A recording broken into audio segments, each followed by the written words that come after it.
de algunos hombres, y es una gran misericordia ser liberado de ellos. La lengua fue originalmente hecha para ser un órgano de alabanza de Dios, ahora se ha convertido en un instrumento de injusticia. Dios ha puesto dos cercas naturales para mantener en la lengua los dientes y los labios. La lengua inflige heridas más grandes que la espada. Ningún médico puede curar las heridas de la lengua. El azote de la lengua es todo el mal que la lengua puede hablar. Se refiere a los chismes, a la calumnia, al falso testimonio, a la calumnia, etc. Si seguimos la dirección de Dios con respecto a la lengua, y entonces seremos liberados del azote de la lengua. Dios nos llevará a un lugar seguro donde la gente no pueda vernos y quejarse. El salmista David nos da una advertencia. Porque no hay verdad en su boca, su interior es destrucción, su garganta es una tumba abierta, halagan con su lengua. Salmo 5, 9. La boca del malvado está llena de engaños. 1. El azote de la lengua es el castigo que los falsos acusadores obtienen contra los inocentes, sus lenguas tienen el juicio contra ellos para ser azotadas o azotadas. Nuestro Señor Jesús fue crucificado en las lenguas de los judíos antes de ser crucificado en la cruz por los romanos. Jeremías 18, 18 describe cómo un hombre es aprisionado por la lengua, colgado y quemado por la lengua. Venid y atacadlo con la lengua, y no prestéis atención a ninguna de sus palabras. La lengua hace todo esto virtualmente por medio de falsas acusaciones, haciendo que estas cosas se hagan real y formalmente. 2. Toda clase de calumnias, malicia, maldiciones o maledicencia, falsos testimonios y acusaciones son producto del flagelo. Cuando un calumniador habla abiertamente, su lengua es comparada con una espada o una flecha por el día. El escorpión lleva su veneno en la cola, pero el calumniador lleva su veneno en la lengua. Cuando un calumniador habla en secreto, es una trampa o una flecha de noche, un azote preparado para la espalda llamado backbiting. Fingir amistad con un hombre y calumniarlo es de lo más odioso. 3. Las lenguas azotadas pueden producir informes terribles y espantosos que sorprenden y afligen el espíritu de uno sobre la aproximación de los peligros, informes sobre un enemigo invasor, una temida enfermedad contagiosa, caídas económicas, hogares rotos, etc. Es una gran misericordia ser liberado y escondido del azote de la lengua, y esto se le promete al que teme a Dios. Salmos 112. 7. Ninguna mala noticia le hará temer. La Biblia nos dice en Isaías 54, 17 que ninguna arma que se forme contra ti prosperará, y toda lengua que se levante contra ti en juicio la condenarás. Esta es la herencia de los siervos del Señor, y su justicia es de mí, dice el Señor. Muchas cosas pueden ser armas cuando se manejan con ira y malicia, pero no prosperarán contra el pueblo de Dios. Dios condenará toda lengua que se levante contra su pueblo en el juicio. Esta es nuestra herencia en el Señor. De nuevo el salmista David nos da la promesa de Dios. Los esconderás en el lugar secreto de tu presencia de las tramas del hombre, los guardarás en secreto en un pabellón de la contienda de lenguas. Salmo 31. 20. El pabellón del Señor es el lugar secreto del Dios Altísimo. Tenemos acceso a este lugar en Dios donde ninguna lengua podrá luchar contra nosotros. También podemos ser escondidos del azote de la lengua. 1. Por la influencia directa del poder divino. Dios reprimirá al hablante malvado y la furia de los impíos. El Señor os defenderá y reivindicará de todas las falsas calumnias, cuidará vuestra reputación, os honrará y deshonrará a vuestros enemigos. 2. Por la influencia santificadora de la gracia divina. El corazón que se prepara por la gracia de Dios, echa a un lado y rechaza la mala palabra, o la insinuación cruel, o el abuso bullicioso. Estas cosas no tienen poder sobre él. 3. Por la renuncia de un espíritu castigado. El espíritu castigado del cristiano desarma los ejes de la lengua maligna y evita los aguijonazos de la malicia antes de la explosión furiosa. 4. Por la perspectiva de la futura libertad. El sabor nauseabundo de la medicina es poco tenido en cuenta cuando se considera el fin anticipado, que es la restauración de la salud y la renovación de las fuerzas. Así, en la perspectiva de la gloria futura y la entera santificación, la amargura presente será poco considerada. Dios ha prometido librarnos del azote de la lengua, y es nuestra responsabilidad no permitir que estas palabras halagadoras nos hieran. Guardad vuestras lenguas, guardad vuestra lengua del mal, y vuestros labios del engaño.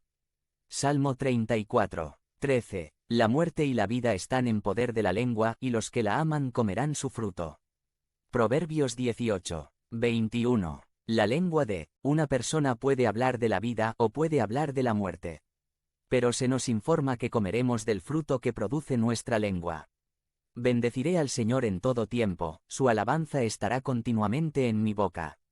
Salmo 34. 1. Esquemas citados del estudio de Joseph Carril, exposición de trabajo con observación práctica. James Dina, jodina@gmail.com, 21 de julio de 2020. Conviértete en miembro del canal y sé un instrumento de la palabra de Dios. No dejes pasar esta oportunidad de impactar vidas, haz clic en el enlace de la descripción ahora y ayúdanos a difundir la palabra de Dios.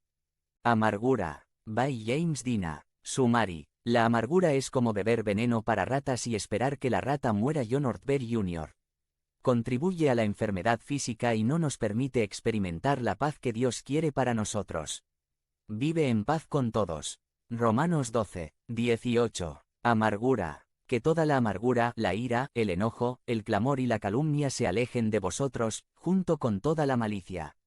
Sean amables unos con otros, de corazón tierno, perdonándose mutuamente, como Dios en Cristo los perdonó a ustedes. Efesios 4, 31-32. La amargura se define como la ira y la decepción por ser tratado injustamente. Es una actitud de ira y hostilidad intensa y prolongada que es sinónimo de resentimiento y envidia.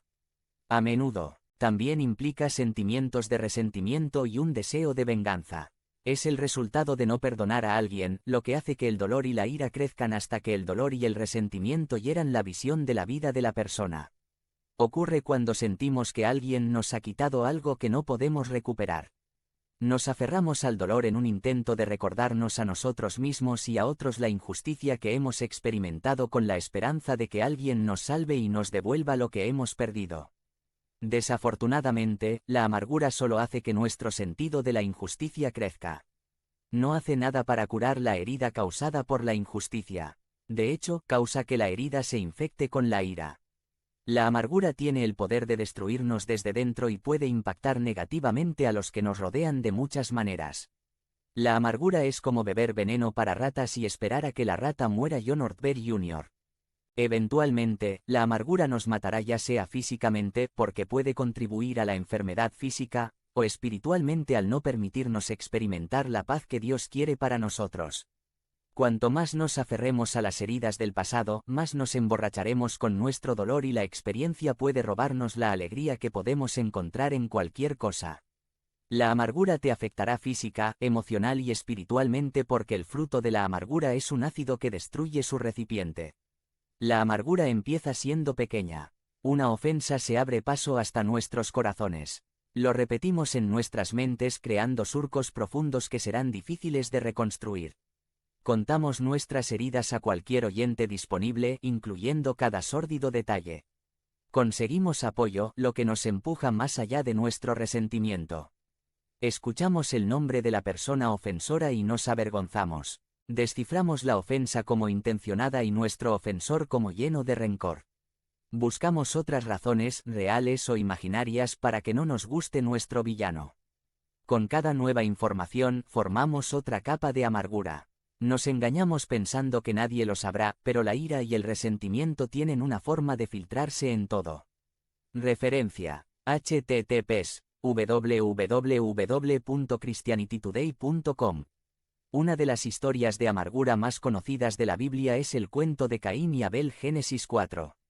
1-8. Caín se consume por la amargura hacia su hermano y Dios cuando se siente tratado injustamente en relación a su próspero hermano Abel. Caín condena a Dios y mata a su hermano por odio y lástima por sí mismo.